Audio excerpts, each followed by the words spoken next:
Brian's too busy sucking on a.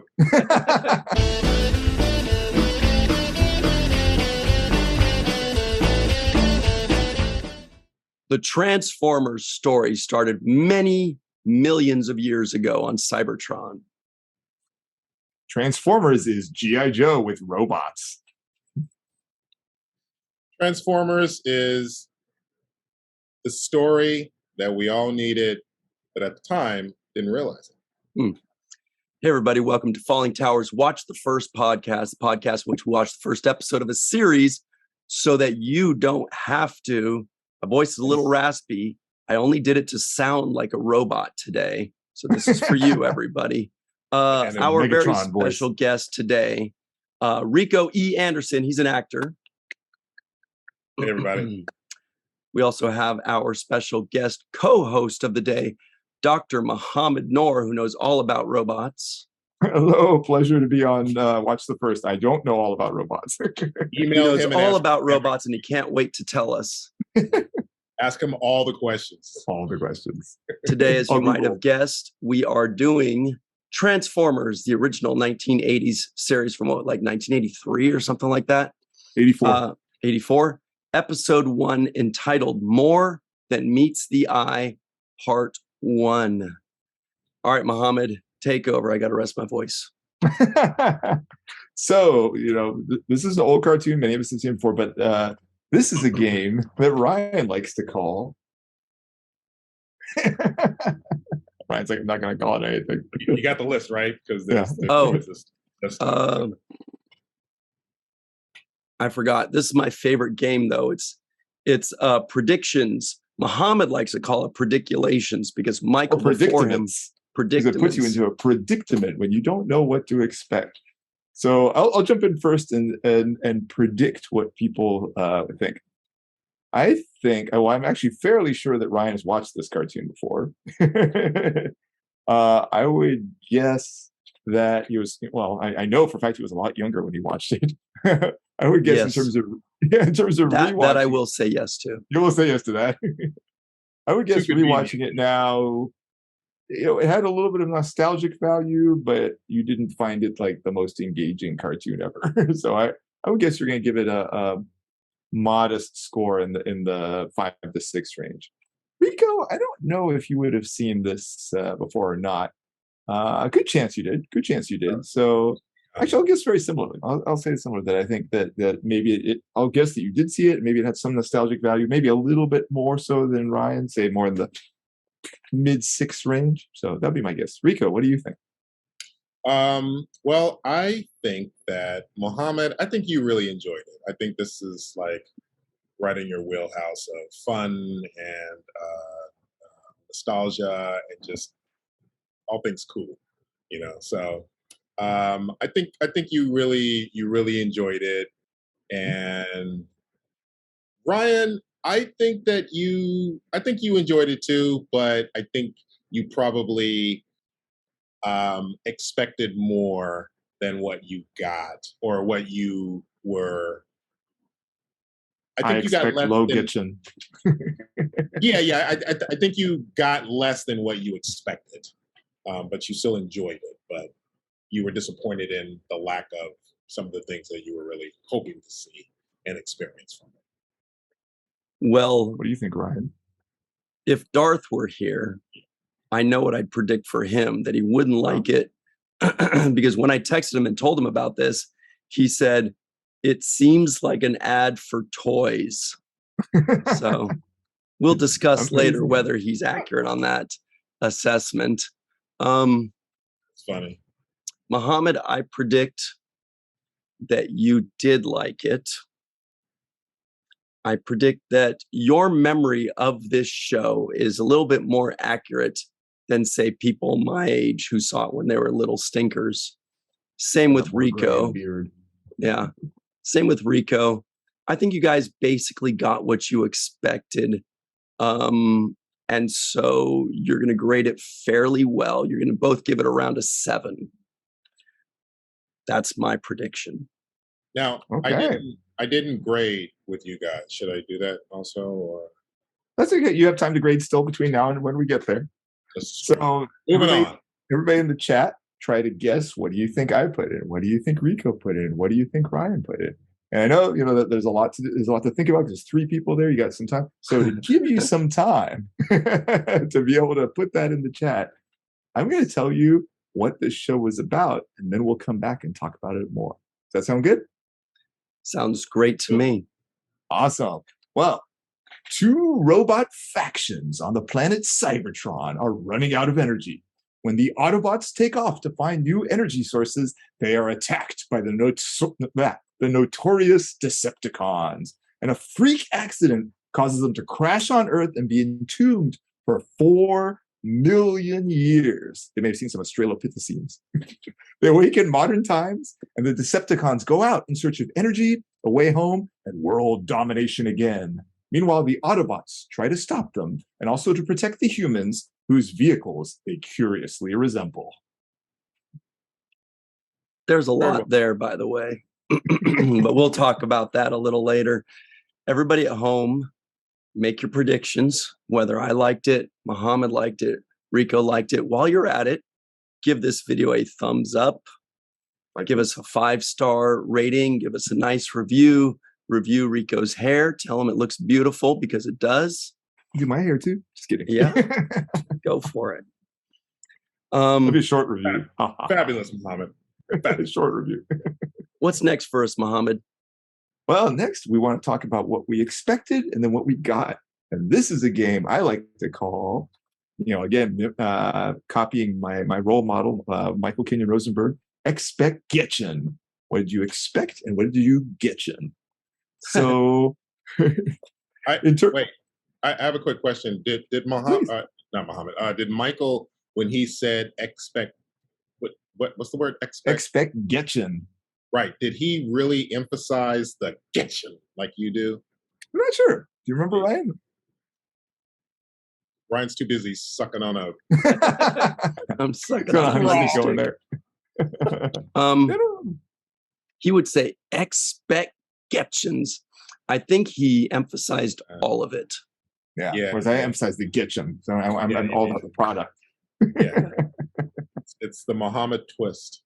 Yeah, there you go. It's my twist to it. It's a rendition of Michael Kenyon Rosenberg. Yeah. So I'll tell you what I expected.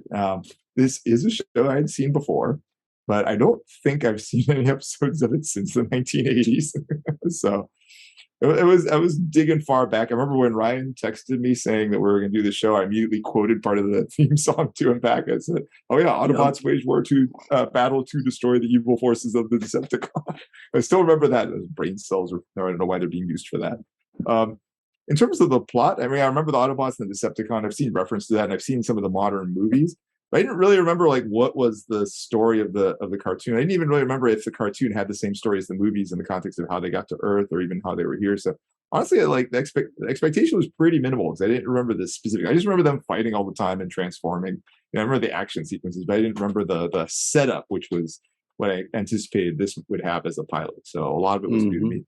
Yeah. What did you expect, Rico, before you watched this first episode?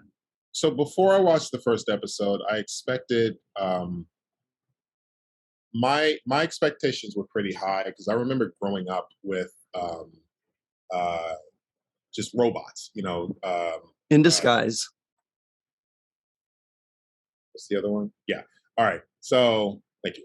And it just expecting, always something better from what I've already grown up to, and loved. I remember Battle of the Planets, G-Force. Battle of the Planets. Yeah, right. It's just like Never heard of it. Yeah, sure you haven't. And because of that, it was, there were always robots involved in some way, and I had robots, little robot toys as a kid, stuff like that. So I really did expect it to be just this wonderful, this cool story about robots and what they're all about, and the twist that they introduced, like in the trailers and all that kind of stuff. So. Well, I'll tell you what I expected. I expected to enjoy this. I expected to recognize all of the guys because I had a bunch of Transformers as a kid, and Oh, I liked to play with them, and I liked to watch the cartoon as a child. Everybody listening in, I'm doing quotation marks, but it's all really true. I used to have the toys, or a bunch of them, and I used to play with them and watch the cartoon.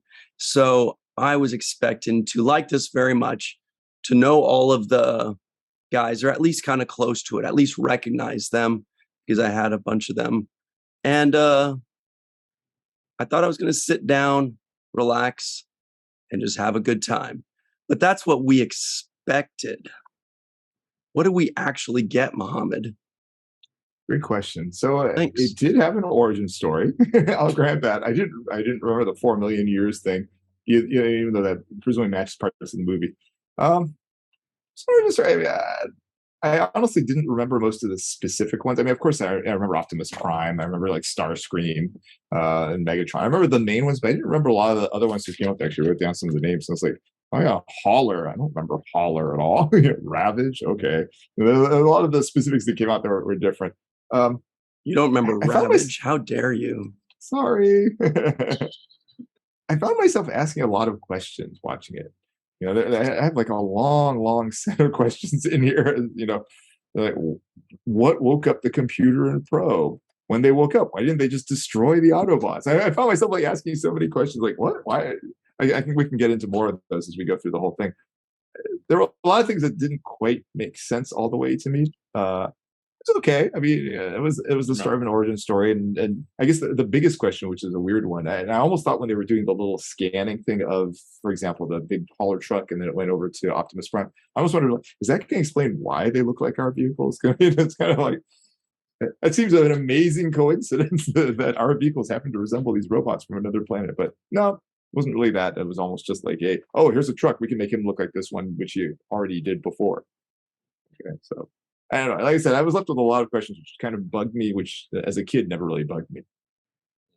Don't worry, guys. I will defend Transformers for you against the evil forces of Dr. Noor. There you go. What did you actually Decepticon, get, Rico? Well, then if that's the case, I might be his trusty sidekick.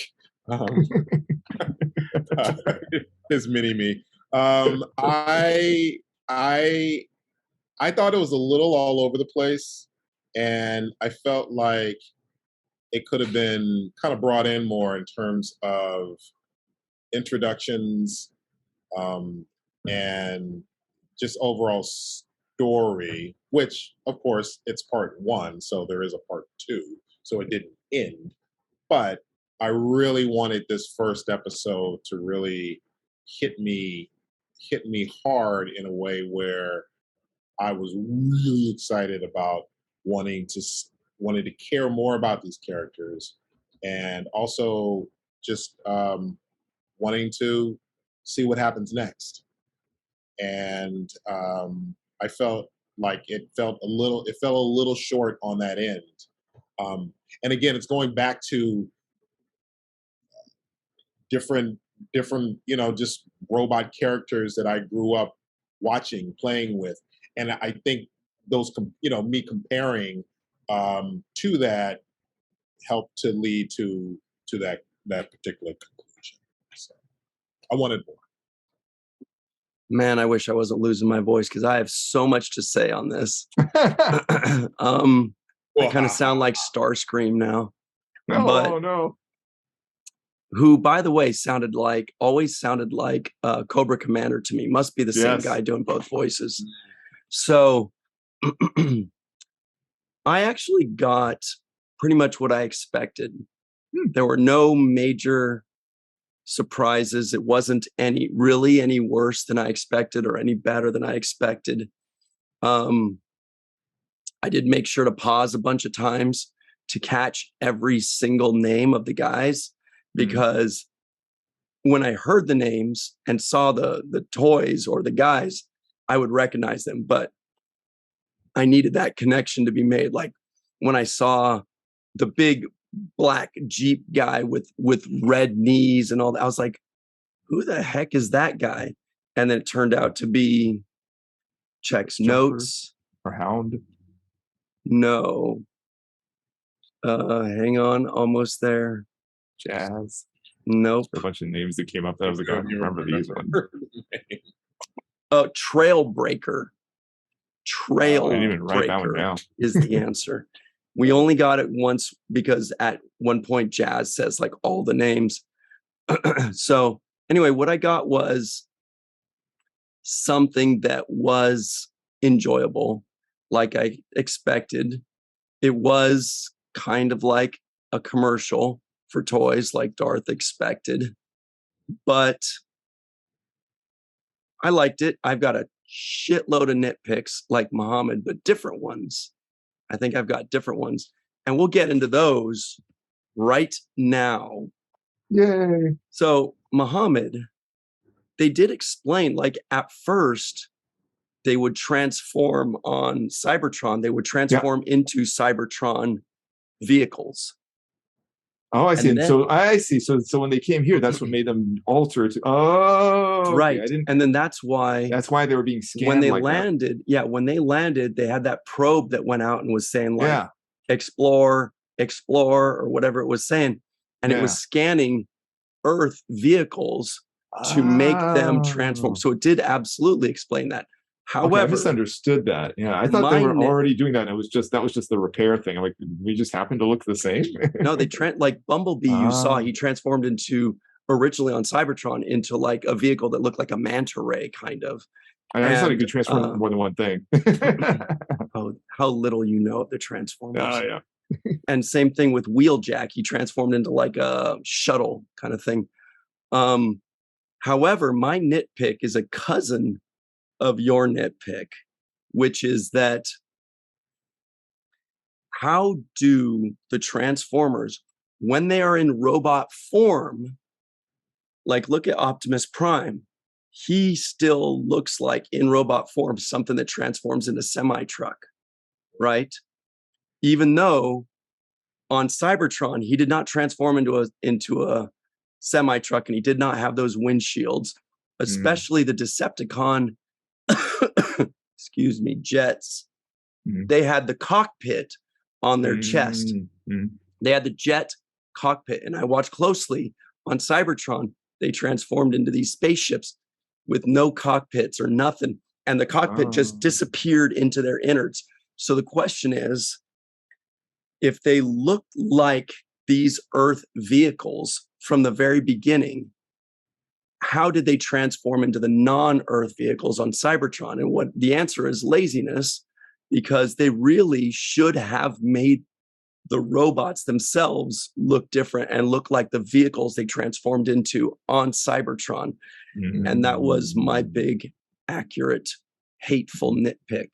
So they backed themselves into a corner because since the show aimed for kids, people would be like, I don't know who that is. You know, when Optimus Prime came up, if he didn't have those big windows, but they could have made him look like very similar, still recognizable, still the same colors, the same voice, the same head and face, just slightly different. If they had just put forth a little bit of effort, and alter them a little bit.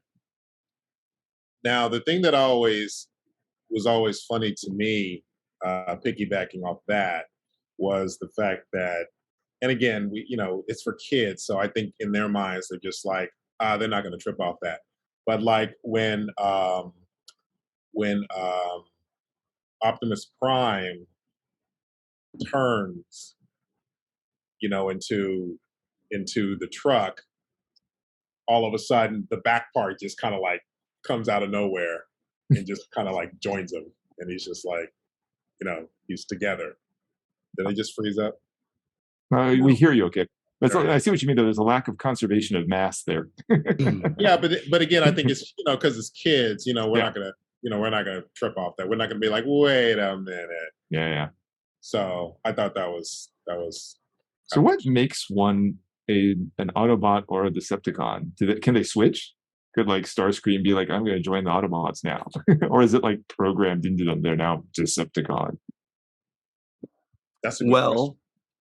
At the beginning, they explained Autobots are peace-loving and Decepticons are evil.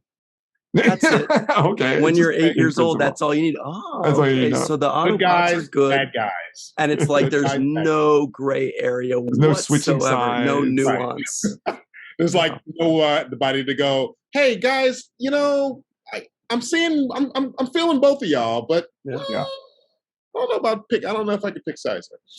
And Optimus Prime is like, that sounds like a lot of both sidesism from you. Right. We don't want that. Well, I think since Starscream seems to be very, insubordinate to Megatron, I was thinking, maybe he joined the other side temporarily, and then have them defeat Megatron, and then go back. Now I'll take over the Decepticon.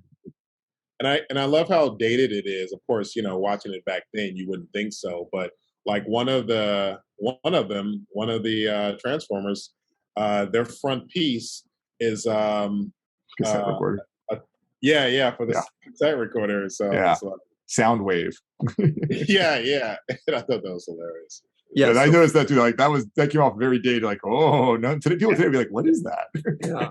So, for example, this is what the Decepticon jets look like on Cybertron. Very different. Yeah, good call. And so good call, they can't look like this guy, for example, because it's a completely different cockpit. Yeah. Anyway, so that's I guess what they still have cassettes on Cybertron. They still have tape players.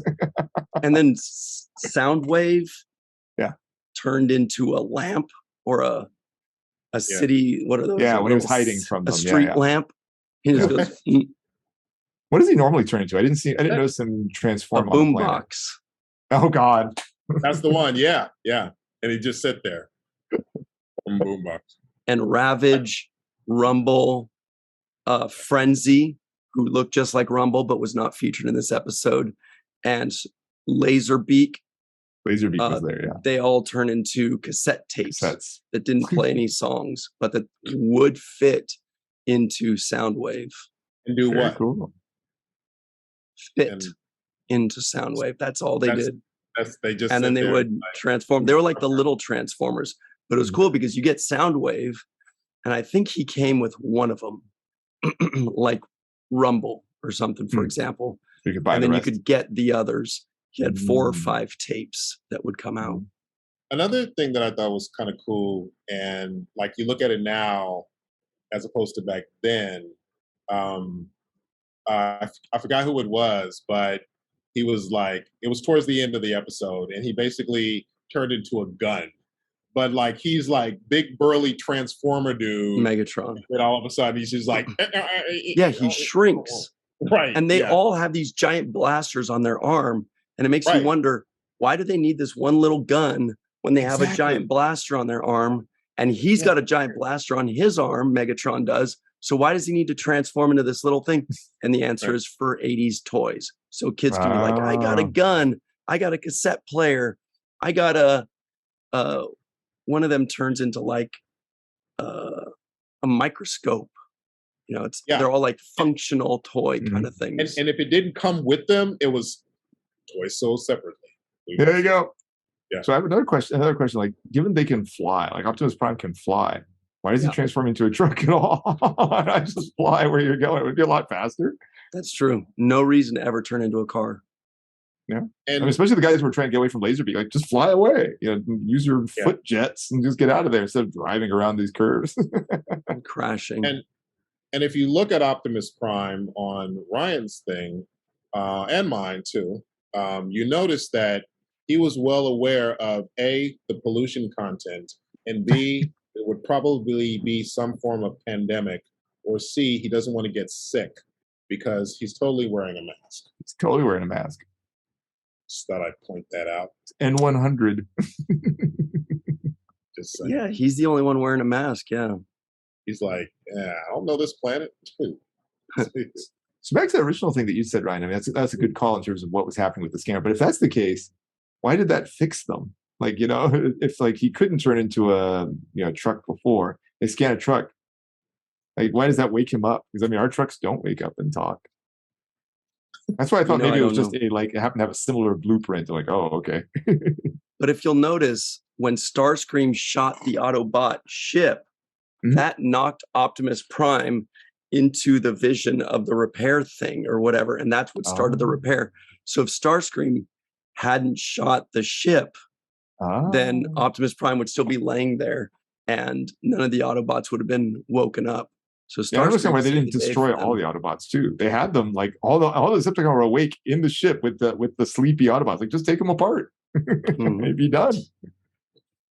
And it was Skywarp, I believe, that saved the day. He was the one awakened first, the blue guy or purple guy, and he saved Megatron. Now, if Starscream had been the first guy awakened, do we Megatron's think? out. Yeah. Megatron will be out. Well, let me ask you guys this: who was your favorite Autobot, and who was your favorite Decepticon? You go first, Rico. I already talked a lot. Oh God, I don't know.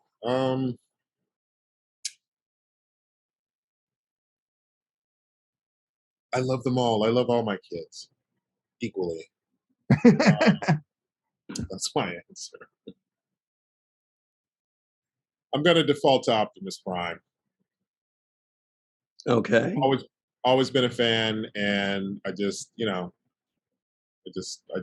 hey, may not be the most popular answer, but Who was your favorite Decepticon?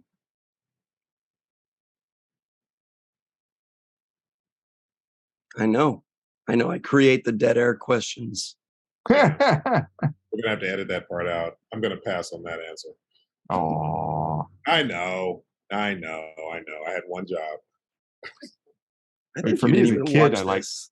As a kid, I lived outside Air Force Base, so in that sense, Starscream was kind of cool. But this Starscream, like, no, like, no, he's not the one I would like.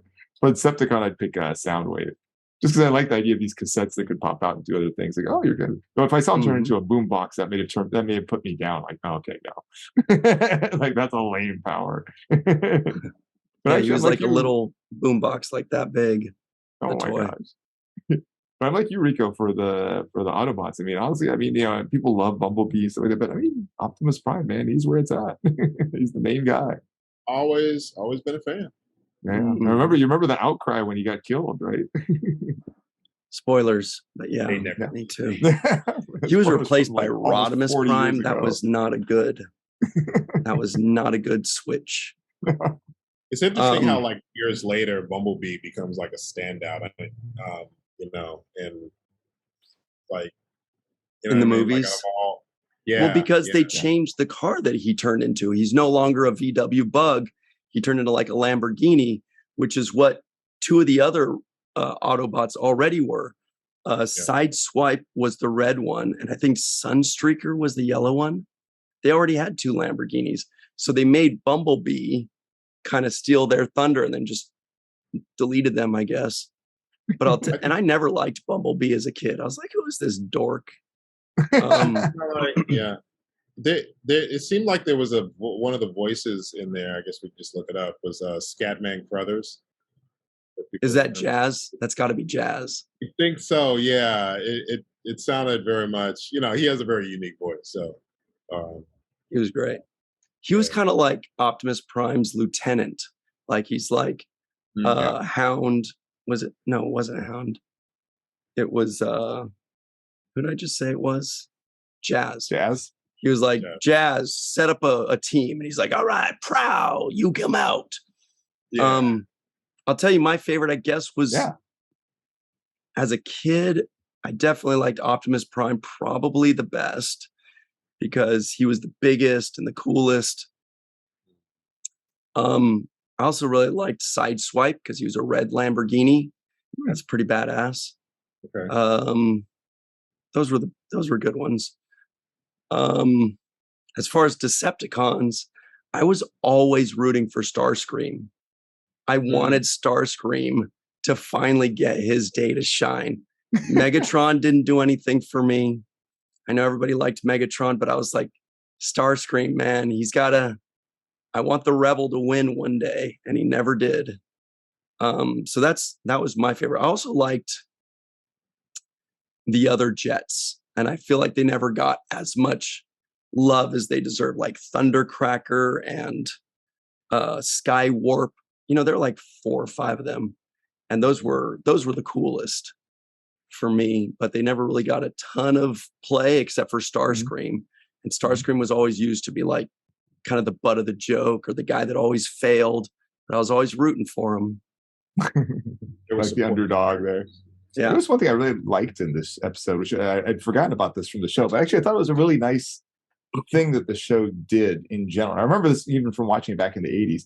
The thing where it would zoom in and it would have like the Decepticon symbol and then flip and then have the Autobot symbol, so you could see like who we're talking about next. Yes. I thought that was actually a very good tactic, especially as a kid. It made it a lot easier to follow, because sometimes I'd forget, oh, like this guy here, I don't remember him. Is he an Autobot or Decepticon? But having that there, it's like, okay, I see. We're just finished with the Autobots and we're going to Decepticon. I remember sometimes they have the same one come up there if it was moving from some Autobots to other Autobots. Oh, that that's was a really interesting. good transition. Oh, So look right here, you've got Starscream here. Yeah. I think this is Thundercracker. I think this is Sky Warp. And these guys are kind of like the also-rans, or the guys that were introduced later. Like, I think this might be like Dirge or something like that. Huh, this guy clearly was created last because he's a different mold than all the others. I don't remember who that is. And I don't remember who the mean tangerine is. Mean tangerine. That's mean one. That's awesome. There's a car actually in the parking lot next to where I work that has the Autobot symbol on the front of the hood. Oh, I love that. I love it when people do that. Yeah. Because you get to decide. When I see that, I think, does that car look more like a Decepticon or an Autobot? And usually they're pretty accurate in what they pick. Yeah. You know, I'm like, yeah, that's an Autobot. Yeah. It in a weird way makes the car look even better, and not so much even in a pretty way. It just looks, I don't know, it just looks even more sleek. Yeah, agreed. Good point, Rico. Oh, you're muted, Ryan. If you guys had to slap on an Autobot or Decepticon decal onto your current cars, what would you put? So I like the Autobots. I'm sorry, I like the Decepticon symbol better, but I'd probably put an Autobot one on. I would want to do a Decepticon because, you know, bad guys and bad guys, big bad wolf, and shows badass, and it's kind of all the things I'm not, you know, and so yeah, especially with the car that I currently have, in a lot of cartoons as a kid, I used to like the bad guys better than the good guys, but I think these are pretty even. Cool characters and cool vehicles on both sides. So I think my current car might be an Autobot, but I would definitely like to represent the Decepticons in some future car someday, or jet if I'm flying a jet, of course. Be a big truck like Optimus Prime. yeah. His current vehicle, you know, a big old, just big ass semi. Well, Rico, speaking of Transformers, let's talk about you for a few, shall we? Let's. Tell us what's new in your life. Season 3 of Truth Be Told, we just wrapped it about 2 weeks ago. As of this recording, it'll probably be 3 or 4 weeks. But very exciting, and excited for season 3 to come out. And just always an amazing time on set, working with the show, the cast, led by Octavia Spencer and Ron Cephas Jones.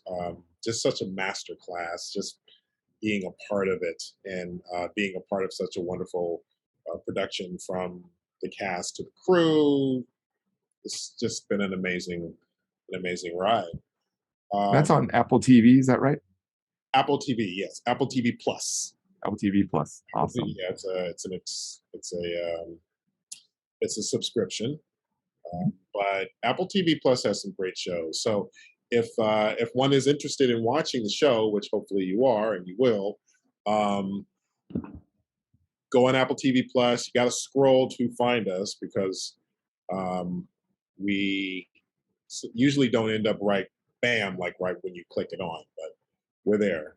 And it's a great ride. So cool. Can you tell us a little bit about, I mean, you play a character named Herbie. Can you tell us a little?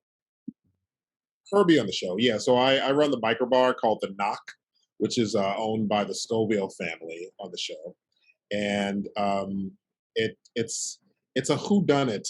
And Octavia Spencer's character runs a true crime podcast, and some stuff happens within her life and within the family's life that puts a lot of drama into their daily lives. And as a result, stuff happens, which I don't want to disclose because you got to watch spoilers. The show. Yeah, but it's great. It's great, and it's a fun ride. True crime. A lot of people love true crime, and it has a great twist to it as well. So every season we have a different guest star. Season 1 we had Aaron Paul from Breaking Bad. Season 2, we had Kate Hudson. Season 2, and season 3 we have Gabrielle Union. So, and we don't know who we're going to get for season 4 yet. So that's really cool. So I wanted to ask you about something that's in your IMDb. There's a title of something. It says announced. It's titled the Untitled Rico E. Anderson Animated Time Travel Project. Whoa, dude. Whoa. A mouthful, first of all. Yes. I am creating. Isn't that your pickup project. Line? You better believe it. No, it's a project that I'm working on, that I'm creating, and I have a time travel anthology that I'm currently working on in general. One deals with it being a short film, which is part of a bigger anthology. Another one is an animated project that involves more my family over anybody else. Strictly focused more on my nieces and nephews. And then there is a graphic novel that I'm working on as well. And it all ties in. It's all related. It's all connected. Multimedia. I like it. Yeah. So that's the Untitled Rico E. Anderson Animated Time Travel Project. Project. Yeah. Wow. So you just mentioned nieces and nephews. Are these your actual nieces and nephews, or ones that are fictional for this? No, actual nieces and nephews. Oh, so, how old are they? Oh gosh, well, 7, 6, and one is 2. And I'm sorry, Loyal's gonna kill me. And one's 17. Okay. Yeah. So, wow. So around them, and then one other niece and nephew from one of my other brothers. And that's really exciting. Do they like this representation in a show coming up? They do. I talked to them about it. I mean, as much as little kids are going to remember and even appreciate, but yeah, I'm of course going to do right by them, and they all have just these fun roles, and I'm a huge time travel fan, and I love history, and I love the combination of both, and how it could educate as well as entertain, and just be cool to watch, and I love the idea of having my family be a part of it. Yeah, that's awesome. Did you watch? I'm trying to remember. We were talking about 70s shows earlier. What was the name of that 70s show with the kid and the guy who would jump through time?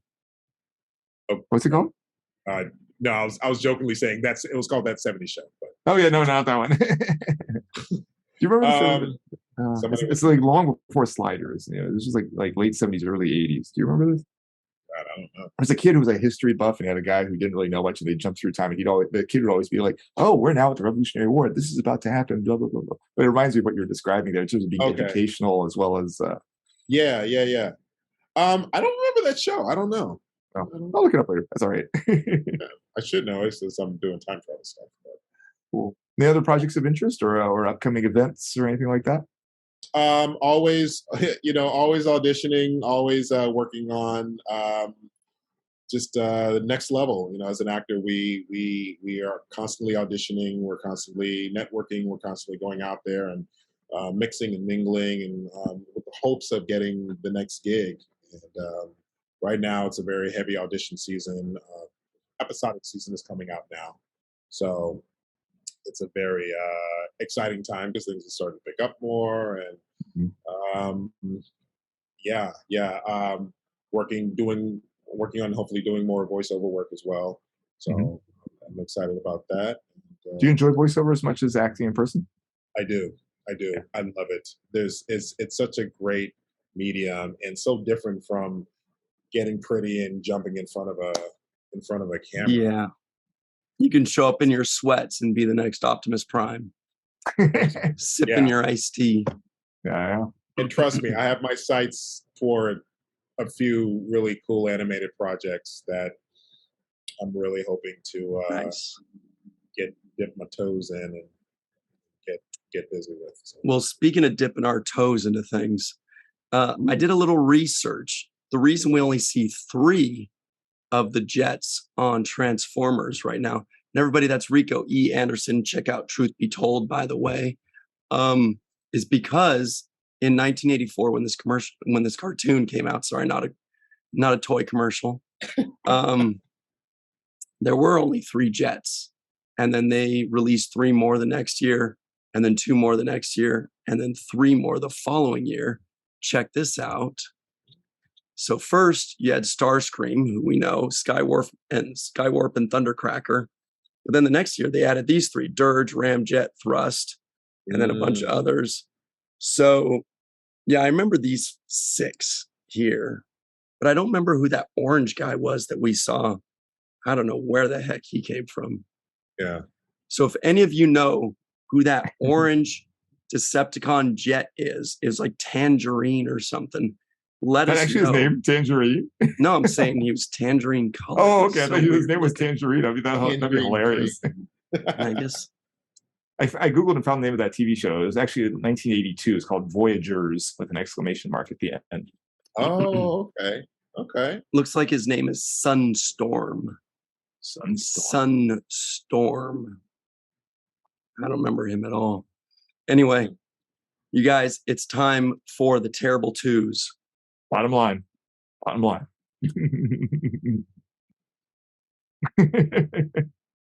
All right. Some people call it the terrible twos. Some people call it the bottom line. I'm sad that I lost my voice because I want to talk about this cartoon forever and ever and ever, because who doesn't love the Transformers besides these 2? All right. Hey. Final 2 questions of the podcast, and they are as follows. Dr. Muhammad Noor, on a scale of 1 to 10, what would you give this first episode of Transformers? So I'm going to rate it based on me watching it right now, not based on if I was a kid, or not based on if I was watching with a kid, but just like I'm clicking on the TV and that's what's on, and I'm watching it, and that's the rating I want to give it for me to continue watching it or something like that. I give it a 6.2. 6.2. Like, it accomplished what it needed to do. It's probably not a genre I would jump in on now, even though I loved it back in 1984 or whatever it was. But now it's kind of like, it's okay. It did accomplish what it had to do, though, in a sense. It did have an origin story. It apparently had a piece of the origin story I didn't quite understand, but Ryan was able to elaborate that for me. Thank you. I hope that bumped up your score a bit then. Yeah, it would have been a 6 otherwise. Nice. What about you, Rico? Scale of 1 to 10. Scale of 1 to 10, I'm going to give it probably a 6. Probably 6. Point what? 2.5. No pressure there.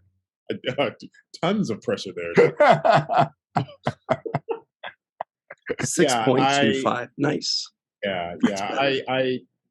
I liked it, but I wanted more.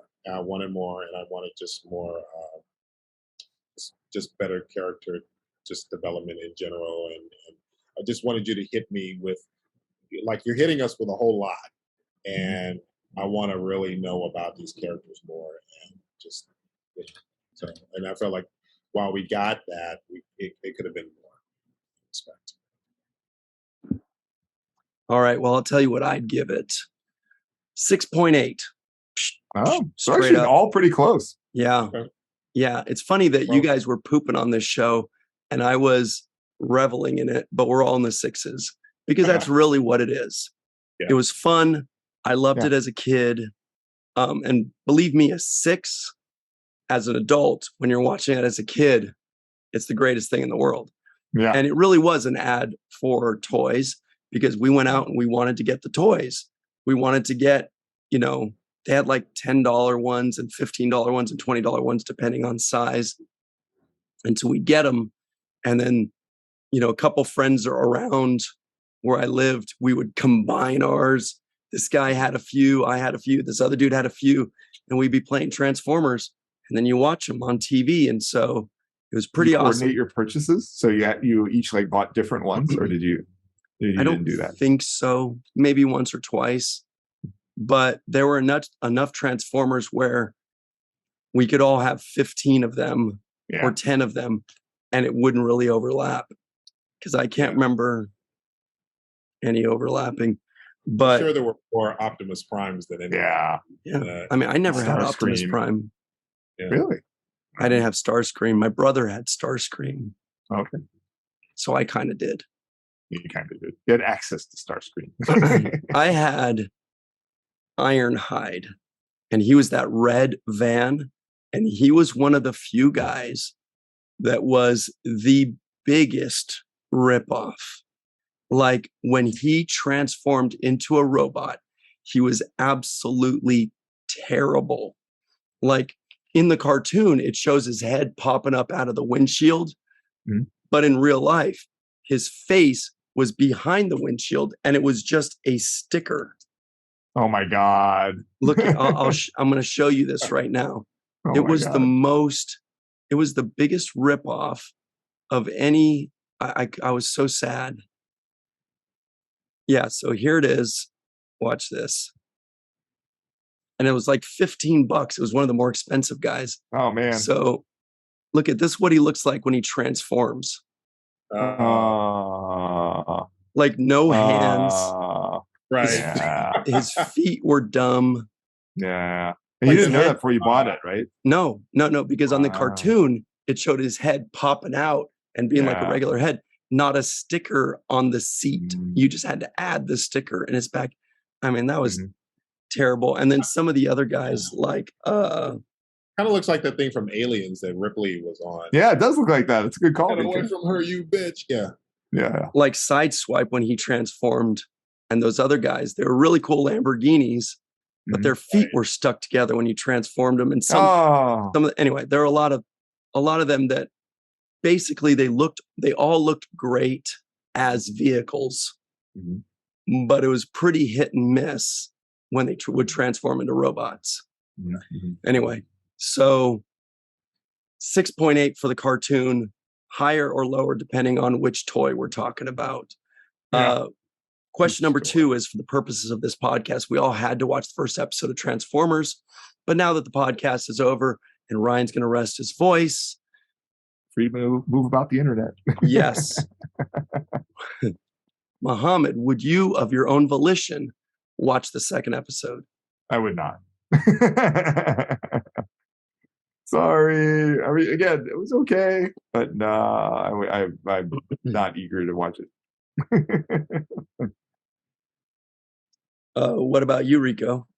That I just got to say that exchange, what you were saying, Ryan, and then when Muhammad completed it, it reminded me of that episode of Next Gen where Picard lost his voice and he was like, then he gives Riker this look and he's like, finishing. That's an honor. I get to be Riker to his Picard. That's pretty cool. Yeah. Well, you finishing Ryan's sentence there. Yeah, right. And Rico, knowing our feelings, who does that make you? Counselor Troy, of course. I mean, man, we're going to be getting very close, apparently, Rico. I have a feeling of great joy.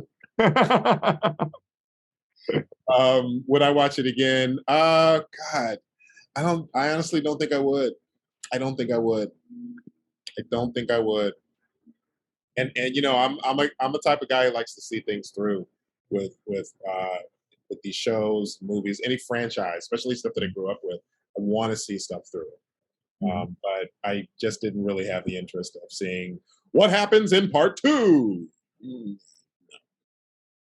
Totally fair. Yeah, I think pressure's on, Ryan. Are you going to salvage it? the most interesting part of this cartoon, I think, are the characters, because clearly the plot is very like, who They're gives fighting. a shit? Let's just get kids to buy our toys. So they're more interested in introducing characters and highlighting characters and saying, now it's these two characters. Let's see what they're like. And now it was more about the different characters, the different toys, and how they interact with each other. The story was just kind of plopped together with duct tape, it seems.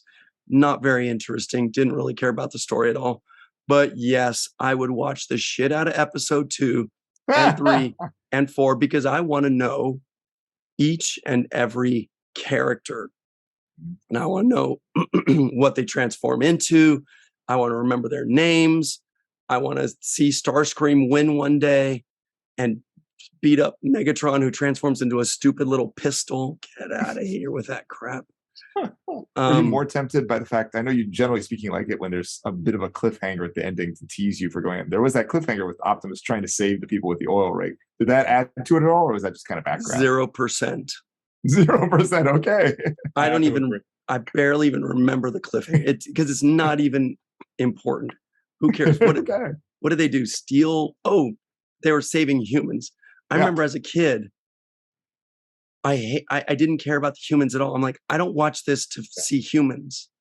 I watch this to see Transformers, but they always feel like they have to introduce humans to give the human perspective on things. Yeah. But I remember thinking that's the worst part of this show is the humans. I'm not going to buy little baby human toys. Yeah. I don't care what the humans have to say.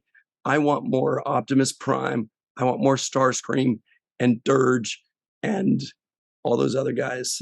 Can I play devil's advocate on that? I mean, the reason I think they might do the humans is to make it so it's much more clear that the Autobots are actually good guys. Because otherwise it's just like Group A fighting Group B. Like, which one's good, which one's bad? But by introducing the humans, the Autobots then are like, oh, we're trying to save these little weak, mushy things. I think you're absolutely right. Mushy things.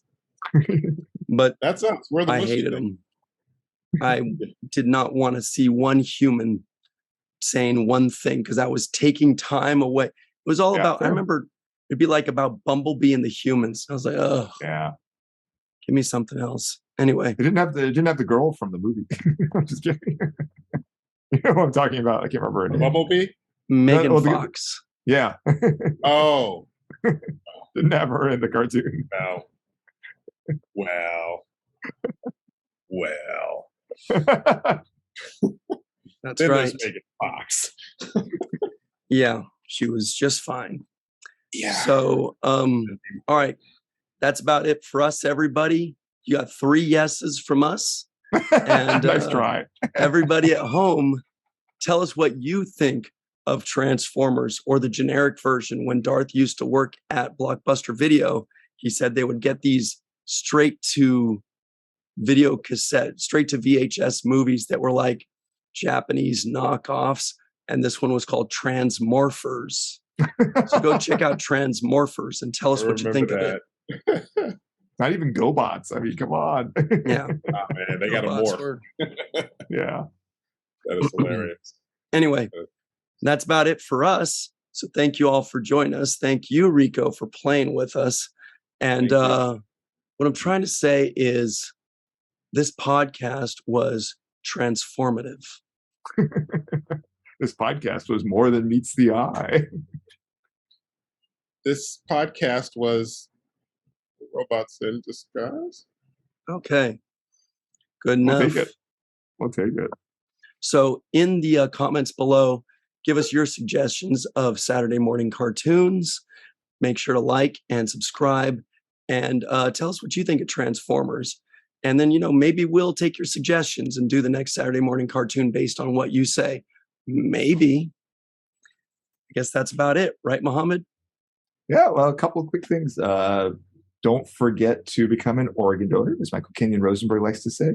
And don't forget to watch the first of things. Freeze frame like you're transforming.